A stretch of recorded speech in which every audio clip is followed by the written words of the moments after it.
રાજ્ય પોલીસ વિભાગ દ્વારા સમગ્ર મે મહિના દરમિયાન ટ્રાફિક સુરક્ષા અને હેલ્મેટના અમલીકરણ માટે ખાસ ડ્રાઇવની સૂચના આપવામાં આવી છે. સૂચનાના અનુસંધાને કચ્છમાં પણ કડક અમલીકરણ શરૂ કરવામાં આવ્યું છે, જેના ભાગરૂપે ભુજ શહેરના એ ડિવિઝન, બી ડિવિઝન અને સિટી ટ્રાફિક શાખા સહિતની તમામ મુખ્ય કચેરીઓ પર તપાસ હાથ ધરવામાં આવી હતી. ઝુંબેશ દરમિયાન કાયદાનું પાલન કરાવતી પોલીસના કર્મચારીઓ જો હેલ્મેટ વગર જણાયા હોય તો તેમની સામે પણ દંડાત્મક કાર્યવાહી કરીને એક ઉદાહરણ પૂરું પાડવામાં આવ્યું છે. કામગીરીમાં જિલ્લા traffic PI Rajeshbhai Joshi, PSI DB Lakhotra, ASI Mayursinh Jadeja તથા હેડ કોન્સ્ટેબલ વિમલભાઈ, વિજયભાઈ અને સંજયભાઈ સહિતનો સ્ટાફ સક્રિય રીતે જોડાયો હતો. પોલીસ અધિકારીઓએ જણાવ્યું હતું કે કાયદો દરેક નાગરિક માટે સમાન છે. સુરક્ષાના નિયમોનું પાલન કરવું એ સૌની નૈતિક જવાબદારી છે.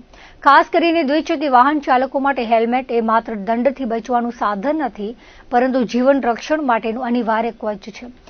માર્ગ અકસ્માતો દરમિયાન માથાના ભાગે થતી ગંભીર ઇજાઓ જીવલેણ સાબિત થતી હોય છે, ત્યારે હેલ્મેટ ધારણ કરવાથી અકસ્માત સમયે જોખમમાં મોટો ઘટાડો કરી શકાય છે. પોલીસ તંત્ર દ્વારા ભુજ શહેરના નાગરિકોને અપીલ કરવામાં આવી છે કે તેઓ પોતાની અને પોતાના પરિવારની સુરક્ષા માટે ટ્રાફિકના તમામ નિયમોનું ચુસ્તપણે પાલન કરે અને ફરજિયાત હેલ્મેટ પહેરીને જ વાહન ચલાવે. મે મહિનાની આ વિશેષ ડ્રાઇવ આગામી દિવસોમાં પણ શહેરના વિવિધ વિસ્તારોમાં કાર્યરત રહેશે, જેથી ટ્રાફિક શિસ્ત જળવાઈ રહે.